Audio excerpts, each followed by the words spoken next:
Näin vaivattomasti puet uuden ajan TickyGear pyörätuolipontsun alle minuutissa.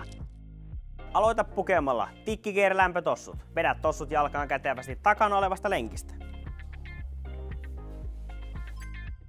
Seuraavaksi vuorossa on TickyGear pyörätuoliponcho. Työnnä käsi pääaukosta sisään ja ota takahelmasta kiinni. Nosta poncho pään yli ja laske se hartioille. Vie selkäosa pyörätuolin selkänojaa pitkin alas asti. Se asettuu paikalleen aivan kuin itsestään. Taita ponchon sivuosat käsinojien sisälle ja varmista, että helma laskeutuu mukavasti reisien alle. Sisäpuolelta löytyy myös pehmeä lämpötasku, johon on kädet mukava sujauttaa. Kiinnitä jalkoja suojaava osa tarralla sopivan napakasti. Pue TickyGear pipo.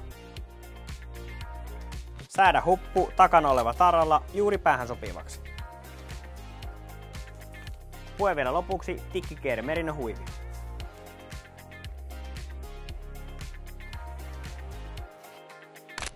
Valmista. Olet suojassa tuulelta ja kylmältä lämpimästi ja tyylikkäästi. Mene osoitteeseen tickygear.fi, sillä ulkoilu on jokaisen oikeus.